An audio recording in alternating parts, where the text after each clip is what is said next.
Hello, I would like to introduce all of you to our consulting team. To my left, I have Anne Huang. I am Eric Forrest in the middle, and I have Sagar Singh all the way to my right, and we are ACE Consulting. So, with this case, our primary issue, pretty obvious, is how to finance. So we were looking at different ways on how we can finance this upcoming project through the ways through venture capitalists, through firms like Mimosa. Also, if there could be debt financing, how there could be financing through other options like futures as well. So our solution does go with Mimosa. It does seem like a deal that is almost too good to be true, but sometimes deals like this are very, very good. So I would like to move on to Anne for problem identification. Let's take a look at the problems. First of all, Eric has already mentioned the primary problem. It's how to finance the project.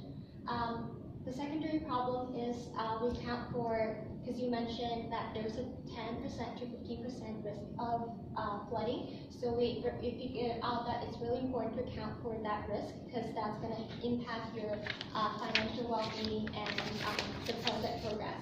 And also we think that potential costs associated with the financing and paying back is also very important to account for this project specifically.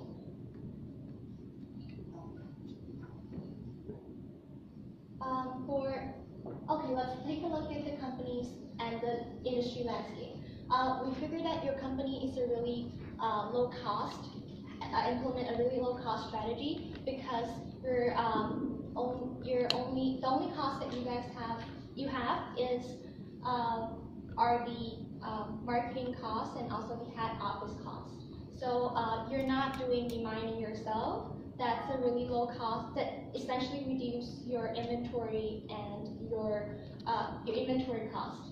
And also because the fact that the resource is very scarce, so you have the control over this scarce resource that gives you the ability to have more control in the market. Your weaknesses is that in comparison to your competitors, you have lower capacity, and also because of the fact that you're using mostly debt financing, so that can potentially influence your financial well-being.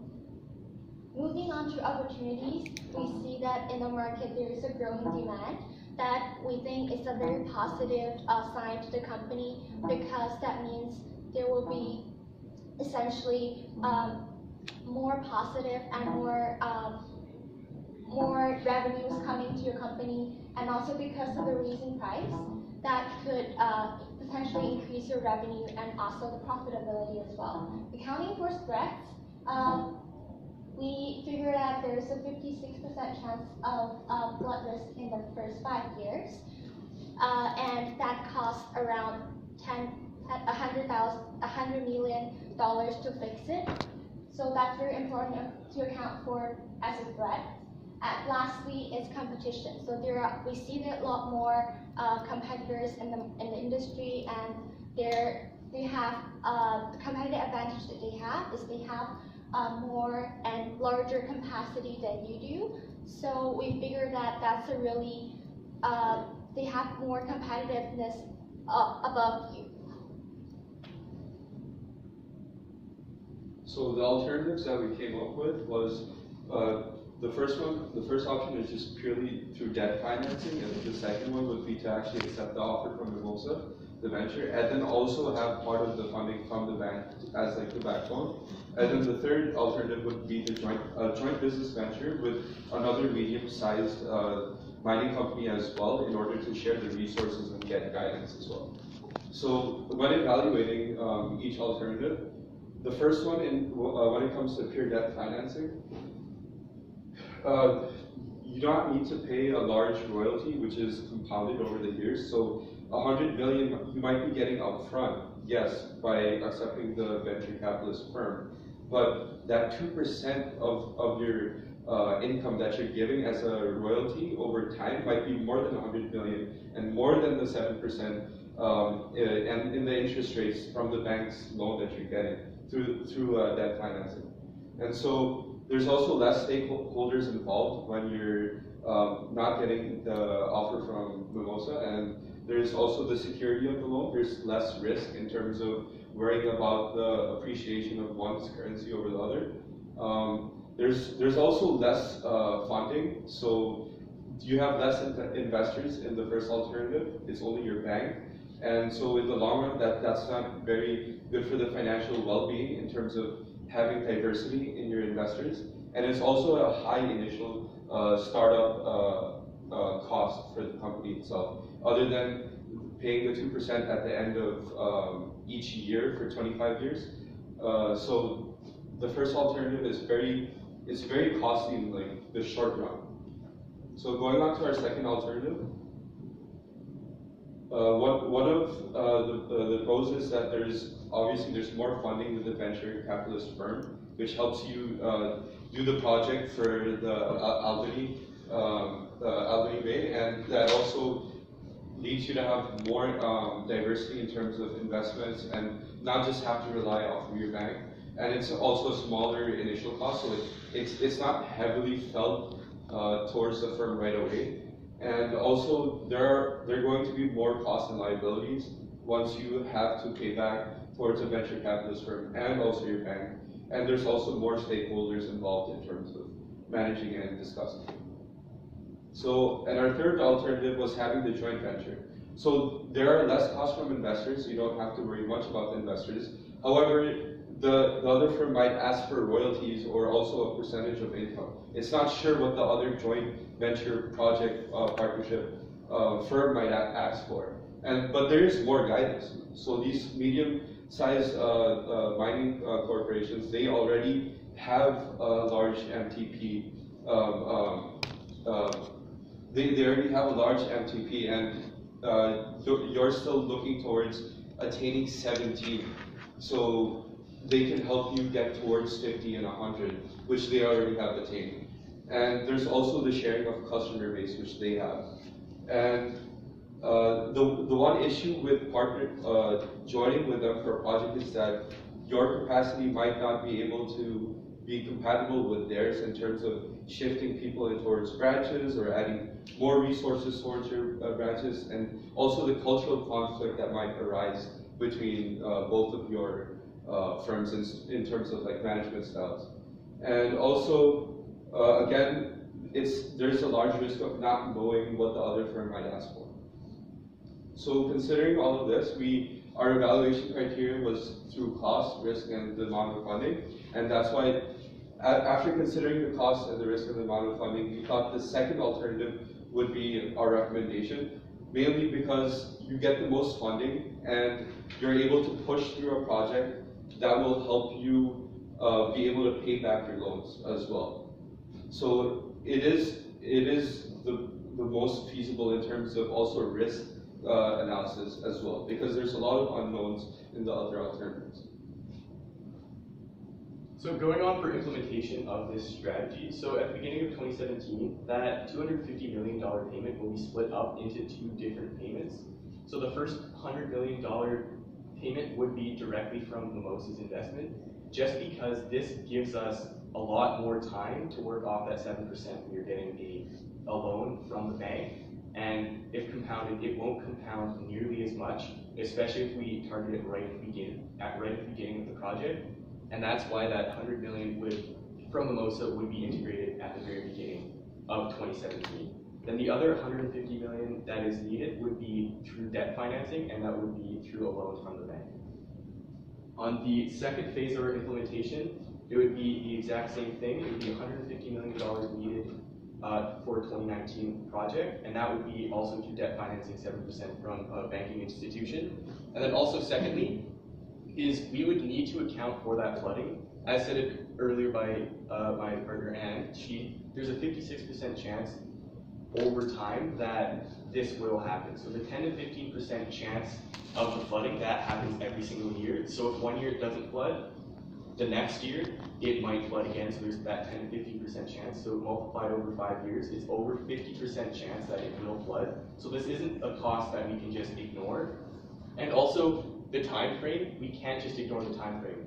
This will be 3 to 5 months of development of the project that just will not be getting done because it is flooded and it needs to be dealt with. Finally, our final phase of our implementation plan would be to begin in 2023, so pay that second phase of the plan of the mining operation, and that would also be through debt financing.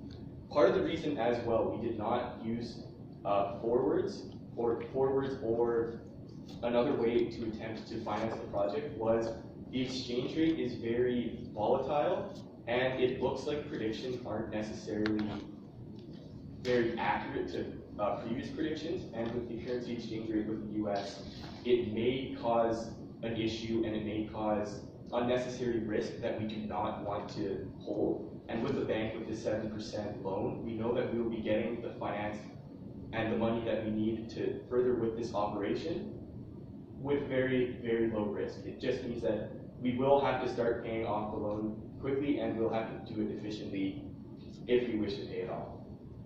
So a risk that we have with this strategy, and a very large one, would be how many royalties we have to pay to Mimosa. So they're only asking 2% of the revenues that we earn. So this might not seem very large, but if we're earning very, very large revenues, if it adds up over to 100 million, then we are paying back much, much more than we need to back to this institution. So we would want to negotiate for a lower royalty time for the time of the project. So instead of 2%, just try to see how much we could negotiate with them to see how low we can get that percentage. Second would be the likely flooding of the mine. So the mine, as I said earlier, will most likely flood, and over that period of 25 years, it will most likely flood. So instead of just hoping that it doesn't happen, we're going to implement a prevention program to try to make sure that it does not, in the first place, start flooding, and secondly, just account for flooding in our books and account that this will happen, and this 10 million will happen at least once, and we will have to deal with the mine being flooded. So our conclusion would be to go with the Mimosa Venture offer just because we believe that this is the best offer that is on the table for us, for your company currently, and the expected outcome would be to have more funding. Thank you. We'd like to open the floor to questions.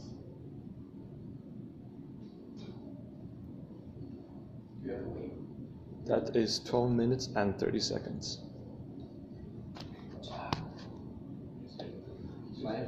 Coach? Oh, yeah, sure. Thank you very much. That is all. The 5-minute question period will now begin. I'm just kind of wondering, why are we paying Mimosa 345% return over the lifetime of the project? What's kind of rationale for such a return? Sorry, could you repeat that? Just like paying back Mimosa, why are we giving them like over 300% return on their invested capital?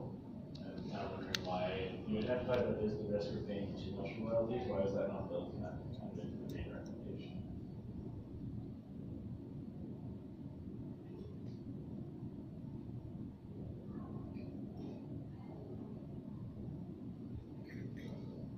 So as generally, we targeted explaining that it would be a 2% royalty on their income. However, compared to their increase in revenue each year, their increase in revenue might be more, and so that 2% also increases as well. So that would compound to more than the 100 million upfront that they're getting. So the 100 million might be nice for right now, the project, but in the future, over 25 years of paying royalties, that is a lot of money that they are getting from the company. Okay. If you are saying to go with the venture capitalists, based on the 2%, over the first 5 years, that works out to $60 million in interest. Okay, assuming you went with the 2%. Now, I realize in the presentation you said, no, you want to negotiate off that 2%, but that still involves risk, where if you went with traditional bank financing at, say, 7%, that gives you a known $35 million worth of interest over the first 5 years.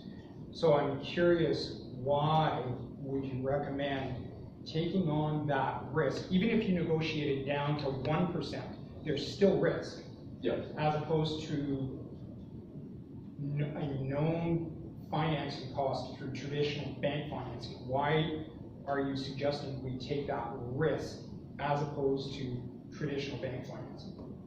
Mainly, well, because it's the security of having more investors, right? So if you're always going towards one bank and having a loan from them, they have the option to opt out, right? Because you're providing them the line of credit, and then you're showing them that this is how much we might generate. But if they feel that they don't need to opt out on this decision, then they can cut the draw right there and not do the decision and not give you that loan. So it's also better. It's better to have two individuals that are giving you funding and supporting that project rather than just one. But there is that risk. There is that risk that is accounted together.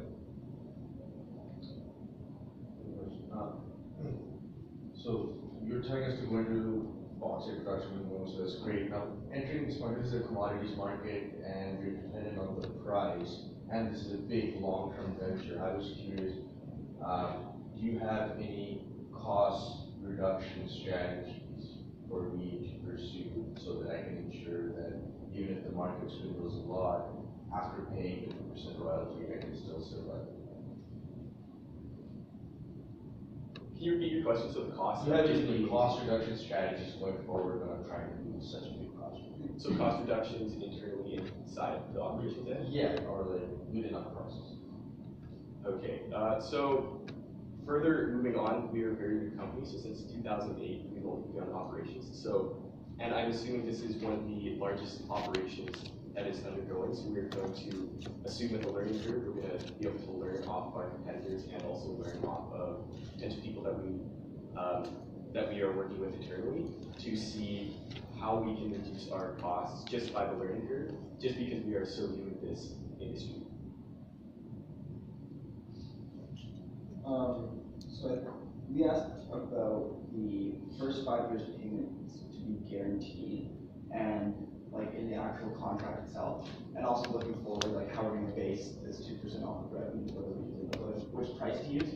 Have you guys considered that in the negotiation of the contract? I think we're going to guarantee a certain amount for how long it would be, like all the extra steps in the contract. Yeah, so there's the guaranteeing of either what percentage is off of revenues, but also what we want to base it off of. So the profits would also be a very good one or a very good indicator that we'd like to use, just because if our costs are very high, then if we are able to negotiate even a higher percentage with them, if we use our profits, then it gives that a little bit of a cushion. So then it's only maybe 2% off of our total profits instead of off of our total revenues, especially if our costs are very, very high.